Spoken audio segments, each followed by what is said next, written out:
Welcome back to another episode of Ballers, Beers, and Banter. We're here on a Tuesday night because it was Canadian Thanksgiving yesterday. I'm here with Anthony. Dave is out tonight, but we'll be back next week for the Monday night podcast. I have no idea where Dave is. Dave's somewhere. He is somewhere. I don't even know if he'll be here for the halftime show on Wednesday. Oh, it's a Moose and Anthony week. It's a Moose and Anthony week. So that means, I don't know, he's somewhere on his adventures.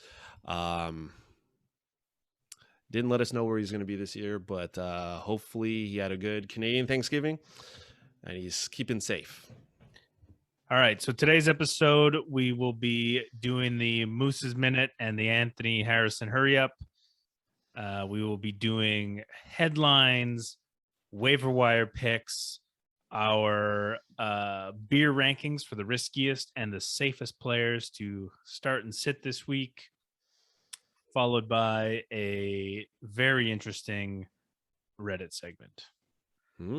Juicy. So, very juicy, spicy, if you will. So let's get right into it, Anthony. Let's get going on the Moose's Minute and the Harrison Hurry Up.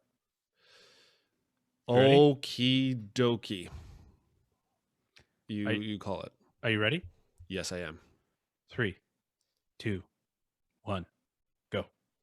So I'm starting with the New York Jets versus Atlanta Falcons that took place in the UK, in London, or at the Tottenham Stadium. So this one was a surprising one. If I was a betting man, I probably would have bet the Jets coming off a big win the week before. But no, it was Matt Ryan looking like the Matt Ryan of old, finishing with 21.58 fantasy points. They won the game 27-20. Mike Davis got into the double digits. And with Calvin Ridley out, Cordarrelle Patterson, again, with another double-digit week, 14.9 points. And, of course, we're talking half-point PPR here, people. The only person noteworthy enough to mention on the Jets side is Michael Carter with 13.3 points. This was a guy that we ended up switching our views on, and we're low on him going into the season, but he's looking like the guy over there. Ty Johnson also did get into the double digits with 10.4. Corey Davis, a disappointing week. You might have to come back to that one. Might need more of a recap here. Now I've wasted 5 seconds of mine, which is Philadelphia Eagles and the Carolina Panthers. Super boring game. Nobody did very well fantasy-wise. In fact, the third highest score was Zane Gonzalez, the kicker for the Carolina Panthers. Jalen Hurts was struggling most of the game fantasy-wise, and this is 3 or 4 weeks in a row now, where in the fourth quarter he pulls it together and would have netted you 22, almost 23 fantasy points. Sam Darnold coming off a hot fantasy week, let owners down, less than 10 points, not so hot. Chuba Hubbard had a pretty good week in relief for Christian McCaffrey. If Dave were here, he'd be making train noises. Chuba Hubbard might be a potential, if he hasn't already been picked up, someone for you to pick up if you're struggling in the running back room. Miles Sanders, again, disappointed. Kenny Gainwell did not keep up with his exciting week prior. And Tommy Tremble in for another touchdown for the Carolina Panthers. Ding. All right, so next game is Green Bay Cincinnati. Green Bay wins this one 25-22, but it looked like nobody wanted to win this game. There were a ton of missed field goals, and if you play on Sleeper and you don't adjust your scoring settings, you get minus a point for missed PATs. So Aaron Rodgers, again, 20 points. Joe Burrow also got 20 points. Good week for the quarterbacks. A.J. Dillon got in there and ended up with a higher fantasy finish than Aaron Jones, but both in double digits, 15.9 for A.J. Dillon, 12.9 for Aaron Jones. On the other side, with Joe Mixon hampered by injury, Samaje Perine with 16.3 fantasy points, but Joe Mixon as well with double-digit points. Devontae Adams, again, killed it, 32.1 points. Jamar Chase, the number one guy over there, 24.9. Disappointing week from T. Higgins. The tight ends did absolutely nothing. And since I have a little bit of... Oh, no, I don't. Oh. All right, here we go. We got New England and Houston. What happened? New England usually dominates against rookie quarterbacks, especially the likes of someone with the skill set of Davis Mills. However, something happened. New England defense didn't show up. Davis Mills scored 24.6 fantasy points. Way to go, Davis Mills. Damien Harris, as predicted, did not do so well. Anthony, don't forget, you got to chug a beer because neither Damien Harris nor Chase Edmonds even came close to Leonard Fournette's fantasy score. It's 2 beers for me. 2 beers. Brandon Bolden had an okay day. The running backs, both David Johnson and Mark Ingram, very underwhelming for Houston. Chris Moore out of nowhere in Houston, 19 points. Chris Conley also had a respectable day with 12 points.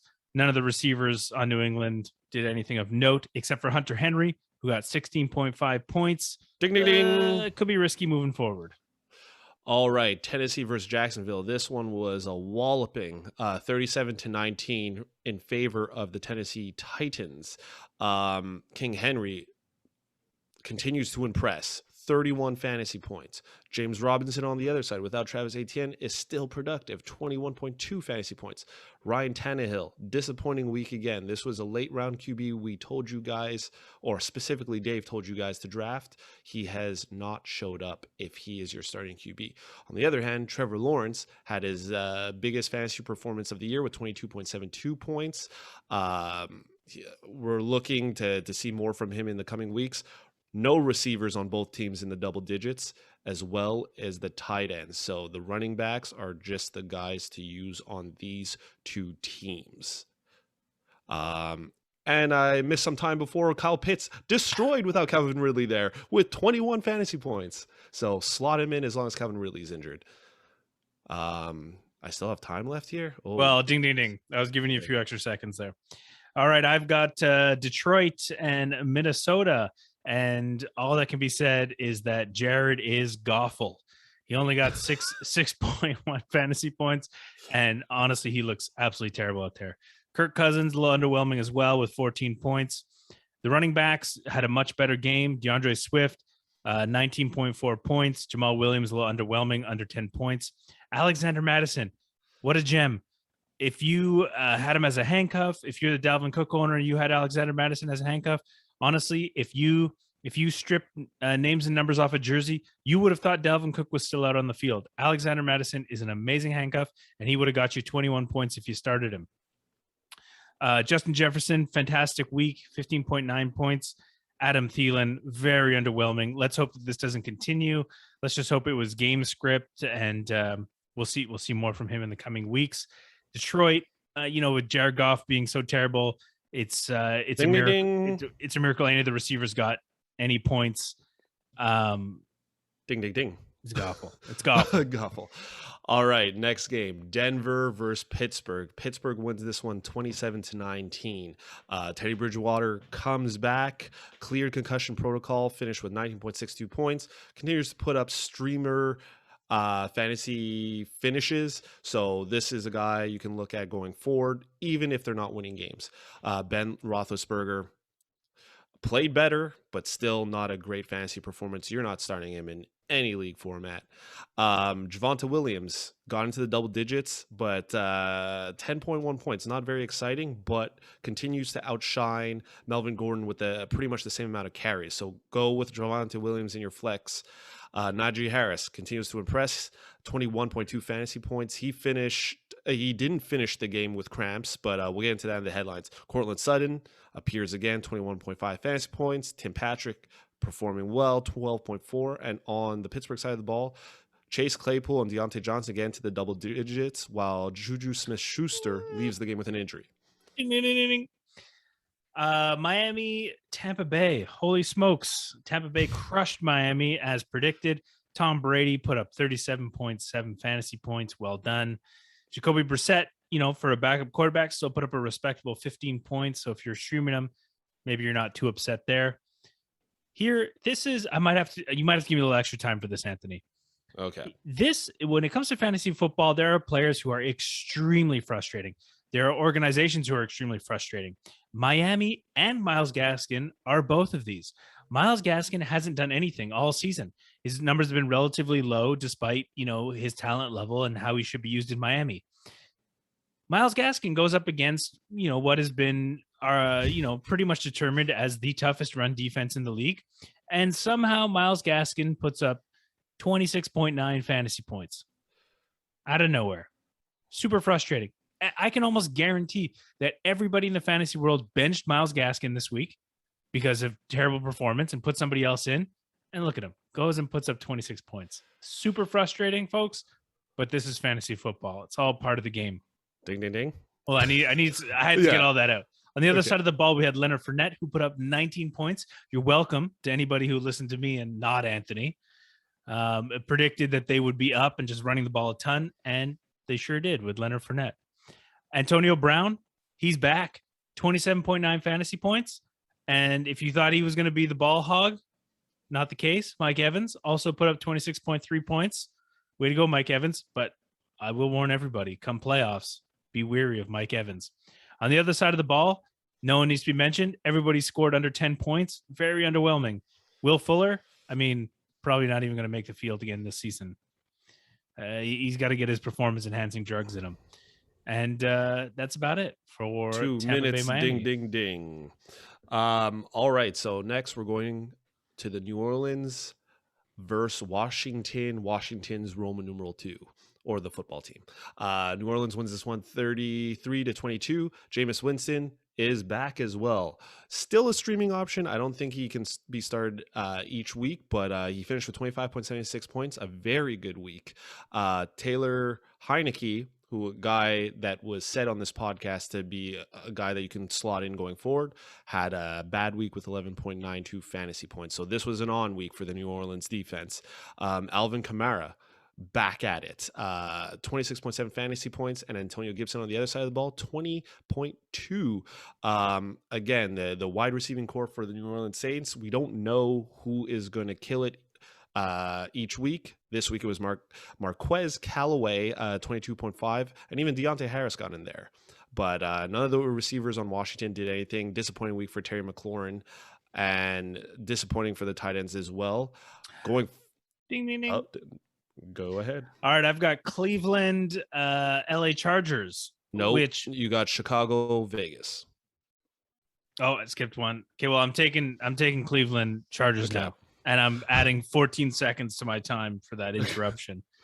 Okay, so pretty much if you started anybody in this game, barring maybe Keenan Allen and the Chargers defense, you were laughing. You're having a field day. Baker Mayfield put up 22 points. On the other side, Justin Herbert, 42.82 points. Holy smokes. Justin Herbert was on fire. Nick Chubb and Kareem Hunt both put up 23 points, which is absolutely amazing for a running back tandem. Austin Eckler, 28.4 points. Looks like I was wrong this season. Looks like he's gonna be absolutely fantastic. Mike Williams, holy smokes. I guess this is the hype that we've been hearing about. 32.5 points. The receivers on the Cleveland side of the ball, a little underwhelming, but still all roughly close to 10 points. Keenan Allen, 10.5. And we'll get into him later, but Donald Parham also put up 11.9 points. Sweet. All right. We're going to talk about my Bears versus the Las Vegas Raiders. Chicago wins 20-9. Poor game to watch. I mean, I watch the Bears because they're my favorite team, but just very underwhelming. Justin Fields is yet to break out for fantasy, did enough to get the win. Damien Williams in being slotted in as the RB1 on the team because David Montgomery will be out for 4 to 6 weeks, finishes with 15.4 points. Khalil Herbert finished with 7.5, but could be an interesting sneaky waiver wire pickup. Josh Jacobs on the other side of the ball, 14.7. None of the receivers got into double digits. Even Hunter Renfrow, a guy that we said to pick up and play, finished with 8.6. Darren Waller, a disappointing week as well with 6.5.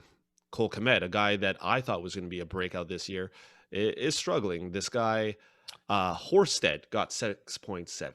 Ding, ding, ding. All right. I have San Francisco and Arizona. And this, unfortunately, is a result of two strong defenses playing each other.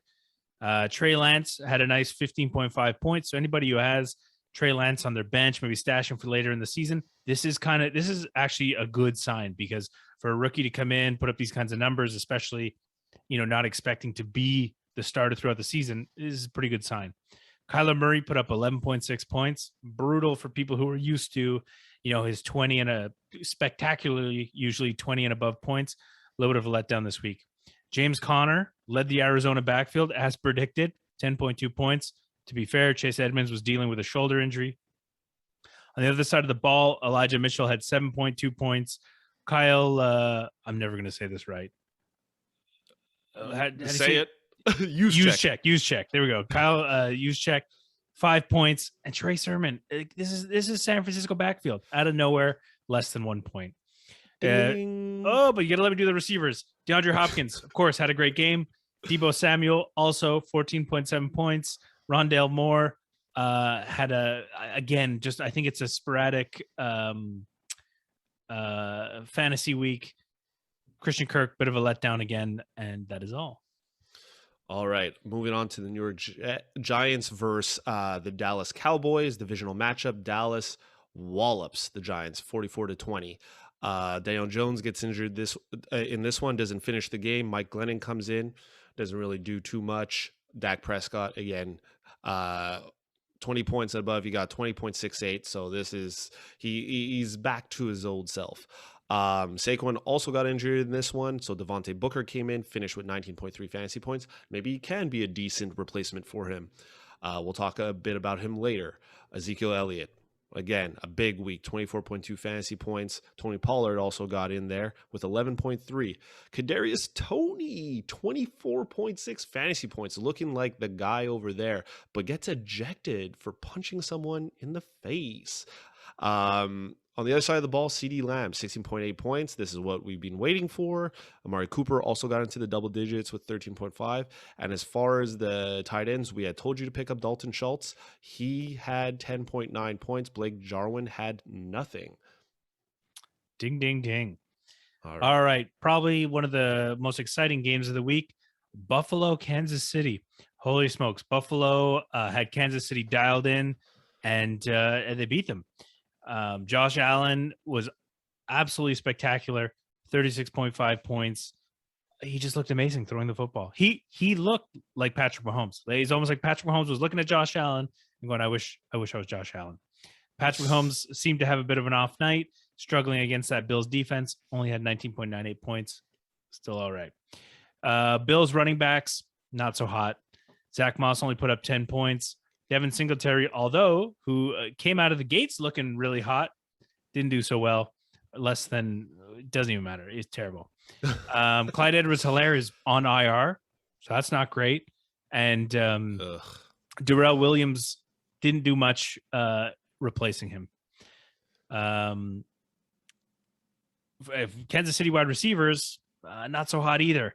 McCole Harbin, 12 points. Tyreek Hill, 11 points. Emmanuel Sanders on the Bills, 18.9 points. Looks like the vets got it. And the biggest scores in terms of receivers were Dawson Knox and, well, of course, Travis Kelce. Dawson Knox, I think, third week in a row up at 20 points. Okay, ding, ding, ding. Last game of the week, the Monday night football game.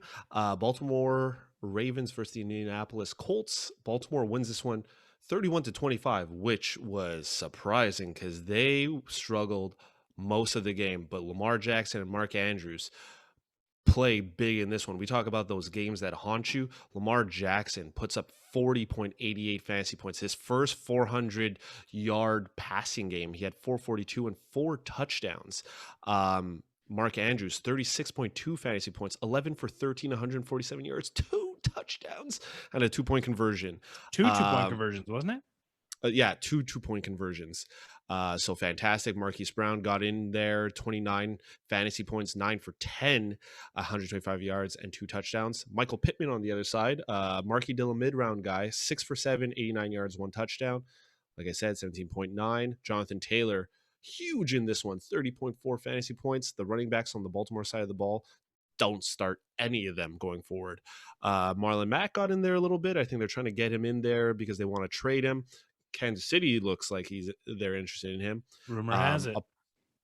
Rumor has it. And the tight ends on Indianapolis side of the ball, nothing to write home about. Mo Ali Cox, 3 for 450 yards, 6.5 fantasy points. And that is it. All right, awesome. Okay, well, let's roll into some headlines here. Yeah, let me just pull them up. So this was another bad week for injuries. I think last week or the last couple of weeks it hadn't been too bad, but there were some big ones this week. So I'll try and make sure I don't forget any of them. So one of the main ones, Clyde Edwards-Helaire is to be placed on injured reserve, like Moose mentioned. I'm not sure what the injury is. I just see that he's placed on IR, and I think it's long-term IR too. So I'm not sure on the specifics of the injury. I believe it was an ankle injury. I have it here, MCL sprain. So not looking good. I have him in our main league, in our keeper league. He was one of my keepers.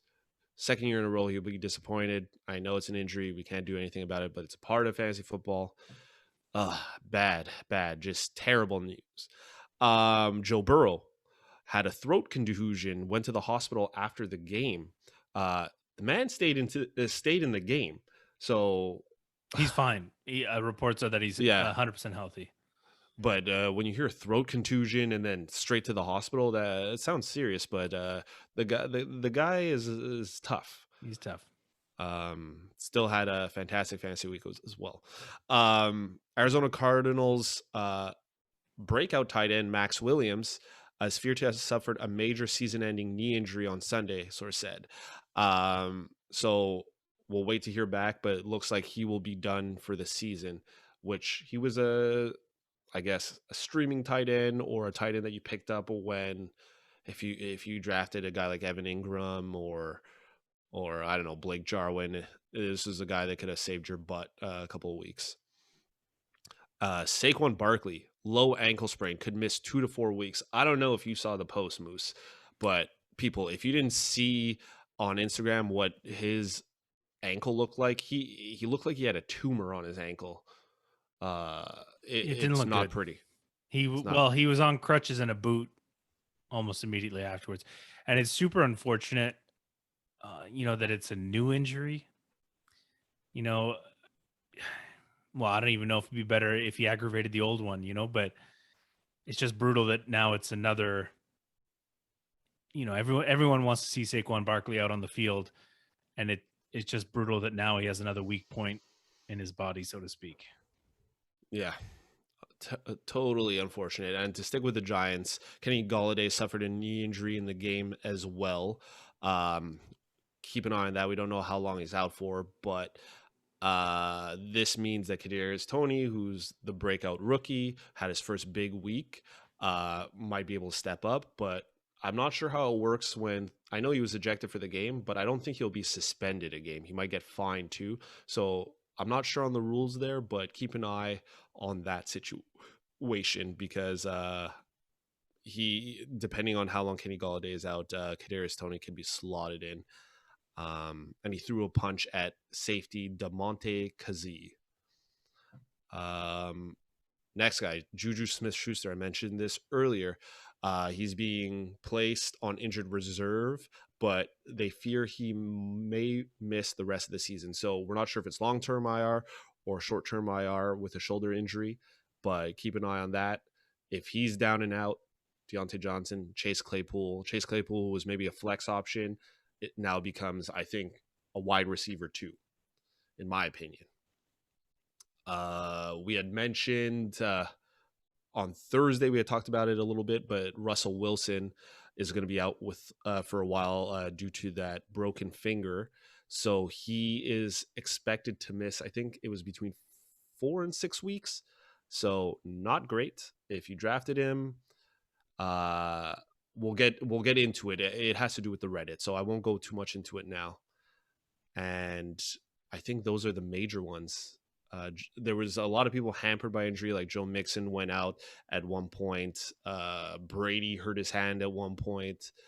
These are guys that I don't think are going to miss any time. Tua might come back week 6. That might be better for Miami, but that's still. that's this week. Yes. So It was a rib injury, which is serious. I would, if they're still on the fence, I would say sit him another week, make sure he's completely healthy, then bring him back. I mean, at this point, I think Miami's not going anywhere. So, yeah. So moving on, Rob Gronkowski, ribs will be very close uh, to play Thursday Night Football, but I'm seeing reports today that he is out for sure on Thursday night. So I would roll like he is out. I wouldn't bank. Yeah. So don't put him in your lineup. Sub someone else in. If you don't have anyone else, go look for somebody on the waiver wire. We'll mention one of them. And apart from that, there were a bunch of kickers that were injured this week as well. So pay attention to which kicker is injured. I know Blankenship was dealing with a hip injury, and Cody Parkey as well on the Saints. So there may be a lot of people picking up kickers this week off the waiver wire. Yep. And then we mentioned before, non-injury related, Marlon Mack is being looked at by the Kansas City Chiefs now that Clyde Edwards-Helaire is out.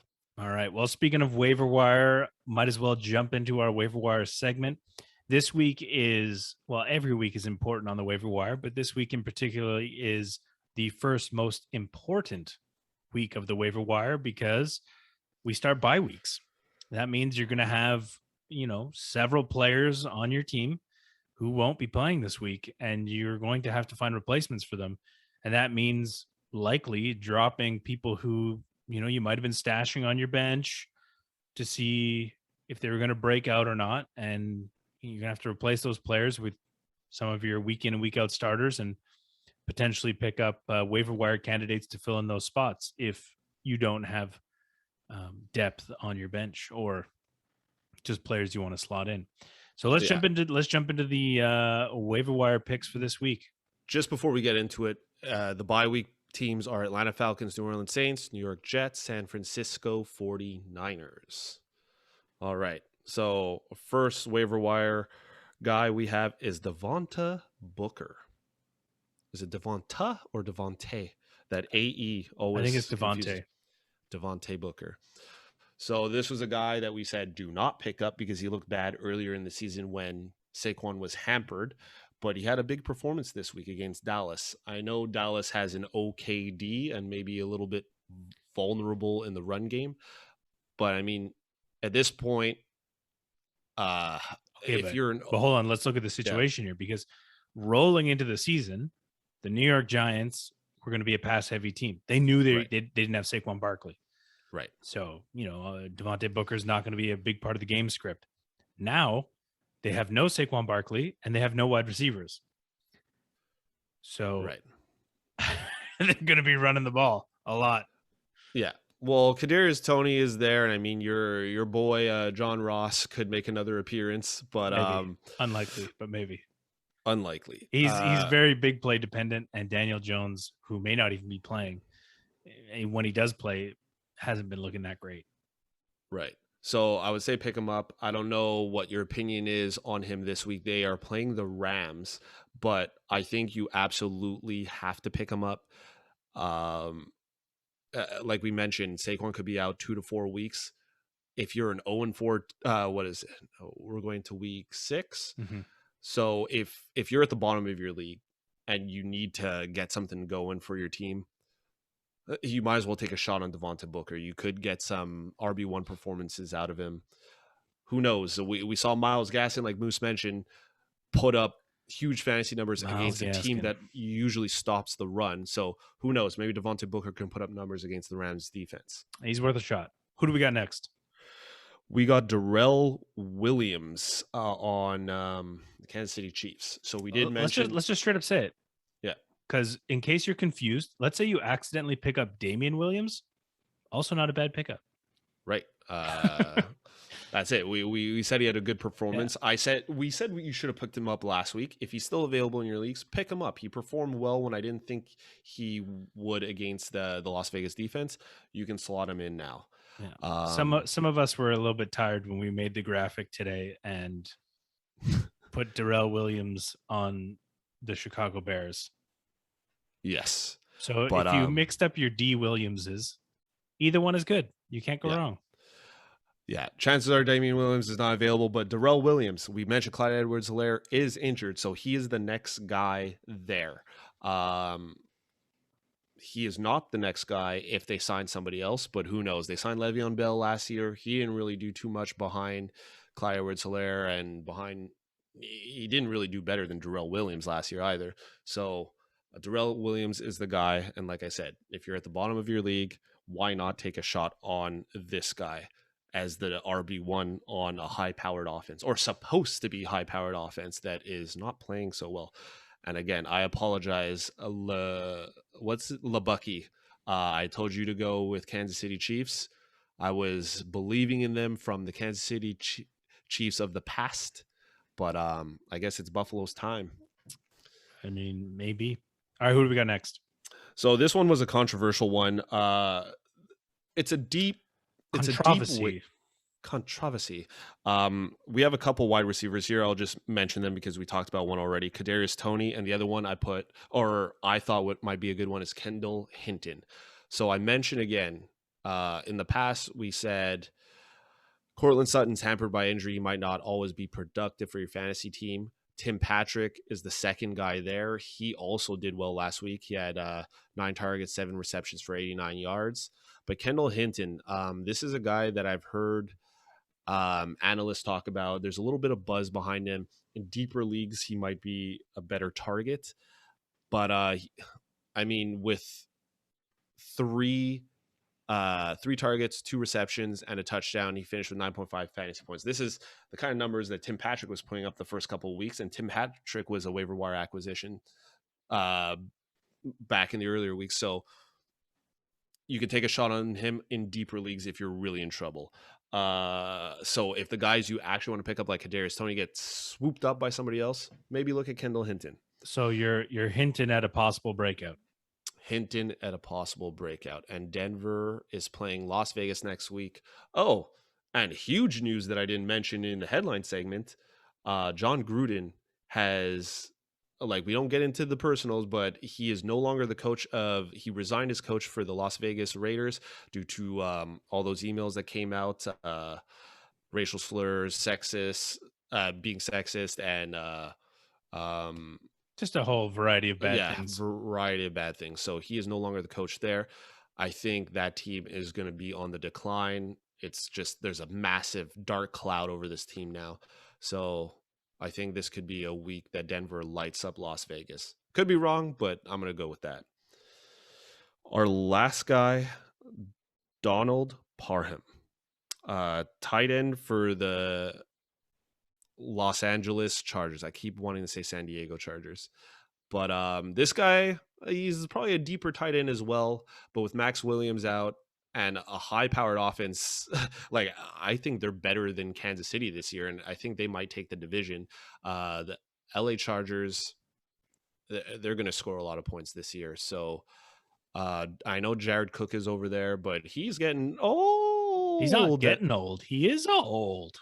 But sometimes he puts up these magnificent games. Remember Antonio Gates back in the day? Like, Antonio Gates played for so long and he just looked so old, but sometimes he puts up these crazy numbers. But Jared Cook only has 1 double-digit performance this year. So I would say they're going to start looking towards, he's maybe a deeper tight end towards the back half of the year.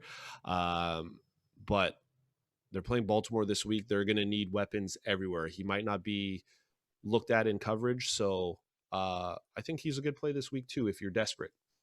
Okay, awesome. And let's say we don't get anybody off the waiver wire, or if your plan was to stream quarterbacks and defenses, who do we got as our streamers this week? So Indianapolis defense and Indianapolis QB. So Carson Wentz had a 21-point fantasy week this past week, and I mean, they don't have a terrible defense. I think this week they are playing the Houston. They look pretty good. They look pretty good. They were able to keep up until, I guess, the end of the game. They got exhausted. I don't think Houston will tire out their defense. I know Houston had a big week, but it's not sustainable. So I would say slot in Carson Wentz for sure. Stream him if he's available on your waiver wire, maybe even a replacement going forward for a guy like Russell Wilson. For now, I'm not sure what their next few games are, but definitely this week. And even their defense. Davis Mills is for sure going to throw an interception or two and maybe fumble the ball. So that's what gets you points for your defense.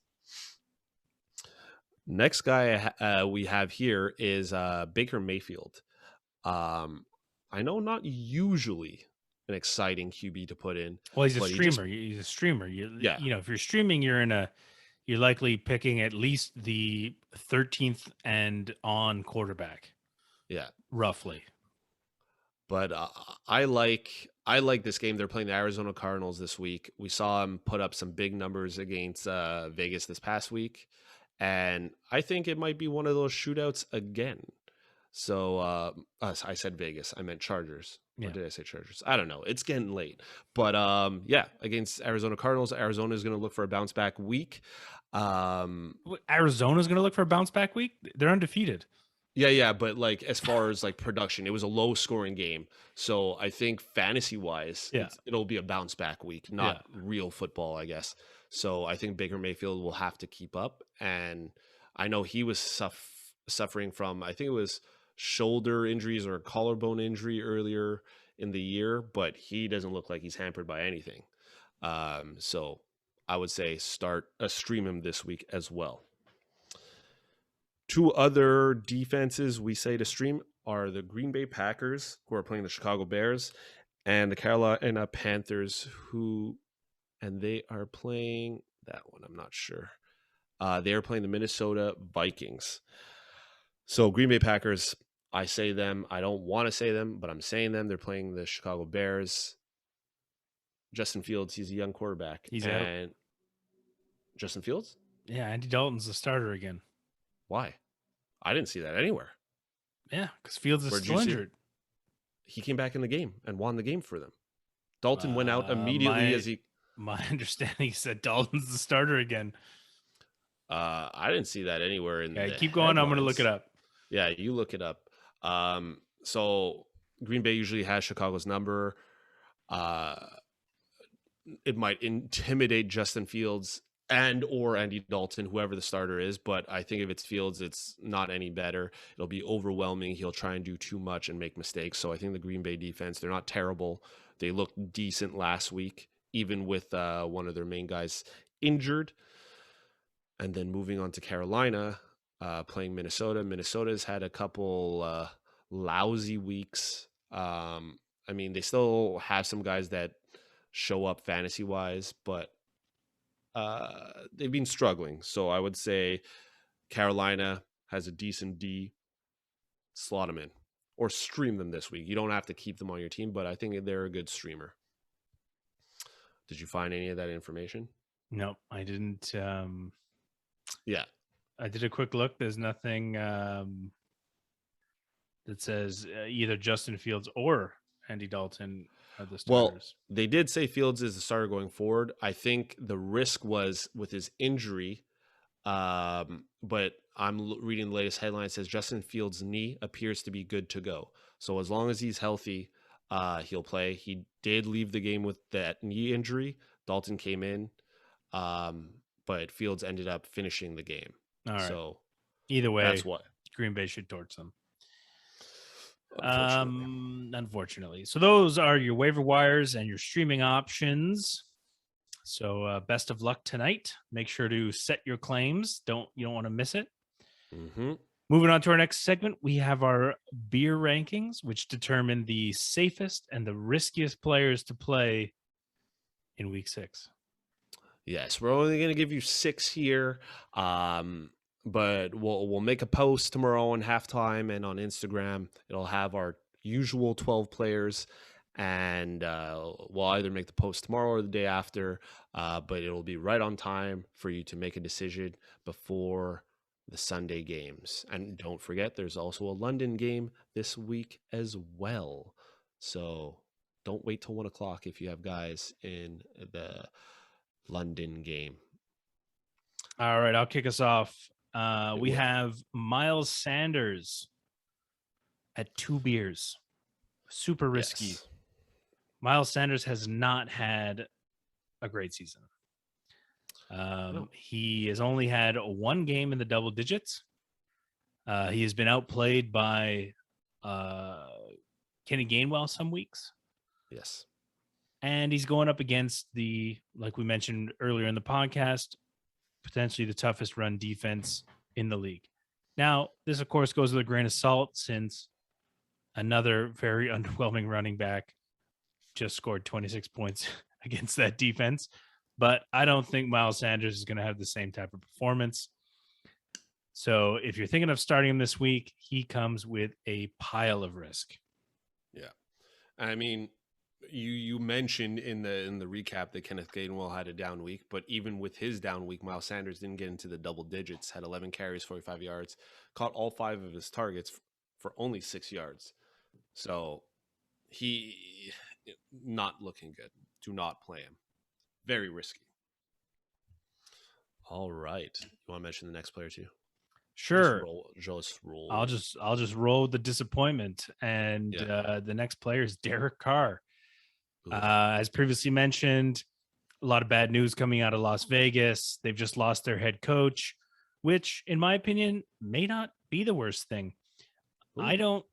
I don't think that John Gruden was potentially calling the right plays or maybe the best plays, and maybe it was Derek Carr making decisions out on the field that were hampering them. But you know, they have some very talented players out on the field that they underutilize, and they overutilize some subpar players. However, this week, Derek Carr, who are they playing? They are playing the Denver Broncos. Yeah. I mean, I can only imagine the team's going to be in disarray. I would expect Darren Waller will have an astronomical week. Everybody else will be not so great. And I just don't expect too much from Derek Carr. No, I would agree with that. We have him at 3 beers. Very mediocre, but I wouldn't recommend starting him. Next guy is I'm more on Moose's side. I put him at the wrong amount of consensus beers, but I agree with Moose that Damien Harris is a 2 out of 6 beers this week. I'm giving in, but watch him go off again this week. The week that I'm off on him, he's going to go off. But for now, I would say don't put him in your flex. I said he was a flex option, but he's had 3 single-digit weeks in a row. They played Houston last week. He should have killed it. Didn't. He did get a touchdown, but he got injured during the game. But still, for the amount of time that he was in there, he should have done more with what he was given. Yeah, and did not happen. It's not gonna happen. You're drinking a beer for this. You're not gonna win this bet at this point. Some epic turnaround from Damien Harris. Epic turnaround. Maybe saying he's gonna finish low this week will be the motivation. Maybe he's listening. Probably not, but hopefully. Don't start him this week. They are playing. I don't think I mentioned it. Who are they playing this week? They are playing the Dallas Cowboys. We'll see. I mean, Devontae Booker looked good against them. So hopefully he's not hampered by injury and can do something. But I say he's very risky this week. Look elsewhere for a flex option. All right. But now we're going to roll into some positive, less risky players. The first one is going to be Carson Wentz, our waiver wire target streamer for this week. I would say with the injuries at quarterback, I mean, pay attention to that too. Stafford hurt his finger. Russell Wilson broke his finger. Brady hurt his finger. So Carson Wentz, slot him in this week. We have him at 5 beers out of 6. Very safe. Expect good things from him. Next one. Okay, next one. I'll take this one, and then you take the last one. Perfect. So next player, we got Chase Claypool. This is a bit of an obvious. What do we have him at 4? We have him at 4 beers. We have him at 4 beers. So this is a bit of an obvious one, especially with the JuJu Smith-Schuster injury that just happened. Chase Claypool was already making his way to being a reliable target for Big Ben when Big Ben is able to throw him the ball. And with JuJu out now, it's almost fair to assume that those targets will be split between Deontay Johnson and Chase Claypool. I'm sure a couple will go to Pat Freiermuth, and I don't think Najee Harris can see an uptick. He's already out there 100% of the time. Yeah. So yeah, I think Chase Claypool, not much risk. The risk is, in fact, not with Chase Claypool. The risk is with the Pittsburgh Steelers and Ben Roethlisberger. Yeah. I think you can be confident that Claypool will get at least a touchdown. They're playing on Sunday night this week. They're playing the Seattle Seahawks, which will have Geno Smith at QB. And we know how Geno Smith plays. I know he did have a very good drive on Thursday Night Football, but of course finished the game with an interception. He's known for throwing interceptions, and this might be a big week for Pittsburgh. A few turnovers. They're back on offense. I think Chase Claypool is very safe this week. And then the next one might be an obvious one as well, but I know a lot of people struggle with him in the earlier weeks. Antonio Gibson, we have him a consensus 5. Slot him in. McKissick, he gets in there once in a while, but Gibson is clearly the guy over there. And this week they're playing Kansas City, who is struggling on offense and on defense. Gibson is the one shining spot or consistent guy on the team. So slot him in. Terry McLaurin. I mean, this guy, sometimes he'll make an appearance, sometimes he won't. But Gibson, Washington always relies on the run game. So slot in Antonio Gibson with confidence. He's not a flex option. He's an RB1 at this point, in my opinion. Okay, fantastic. And that's our 6 for now. That's our 6 for now. Catch the graphic later in the week on Instagram and on the Halftime Sports app, which we will be doing our live show tomorrow night, potentially with or without David. Okay, so we got our last segment here. I'll take the reins on this one. Perfect. They said it on Reddit. I like it. It's very speedy. Yeah. So you want to read us out what we got here? Yes. So this one's coming from user the sip. I need a QB after Russell went down. Russell Wilson. This seems reasonable, but I don't think I want to give up Jefferson just yet. Do you think Carson will be the focal point of the Seahawks going forward? So he's referring to Justin Jefferson and Chris Carson. He got sent to trade. The other team in his league is offering Josh Jacobs and Jalen Hurts for his Justin Jefferson and Chris Carson. So he's in a dilemma here because he figures that maybe because Geno Smith will be their QB going forward for the next 4 to 6 weeks, that maybe Chris Carson will get more touches and be the guy to use in that offense. And then Justin Jefferson he's a tough guy to let go. But then, you get Jalen Hurts and Josh Jacobs. I'll let you go first. Yeah, I'm not making that trade. Yeah. I mean, it sucks that you have Chris Carson. It sucks that Chris Carson's, injured. But that's, we said it in the preseason. Everybody knows it. Chris Carson comes with that injury risk. Every season he gets injured. And as, I've said it before on the podcast, when he gets injured, he gets badly injured. Because he runs really hard, and that's what people love about him. He smashes through other players to get those touchdowns. This neck injury sounds like it's going to be a recurring injury. Sure. And anything to do with a neck and football is not good. It's a very weak point of the human body, and football is a very rough sport. And any kind of neck injury is going to keep you out for a while. So to answer, will he be the focal point of that offense? The answer is probably no. I can't imagine them making him the focal point of the offense. They want him out there, but I can't imagine they're going to stress his injury. When he comes back. And Justin Jefferson's he's too much of he's a great asset to have. And Jalen Hurts, although he has put up fantasy points, they've all come in the fourth quarter. So if that fourth quarter magic doesn't happen, Jalen Hurts is getting you 2 points. Yeah. So that's it. So when we talk about, we talk about running backs or wide receivers who are touchdown dependent, people are like, well, I don't like that he's touchdown dependent. I mean, that's pretty much Jalen Hurts. He's Yeah. fourth quarter dependent. So if that Garbage fourth time. yeah, garbage time. If that fourth quarter doesn't happen, you're in trouble. Now, I like Josh Jacobs. That's probably the best part of that trade that I like. Josh Jacob also, he's always struggled with illness. He struggled with injuries. He's already struggled with injuries this season. However, Vegas loves running Josh Jacobs. He gets touchdowns, but it's just not worth it. Justin Jefferson's a way better fantasy asset than Josh Jacobs at this point, and I don't think it's worth it to make that trade.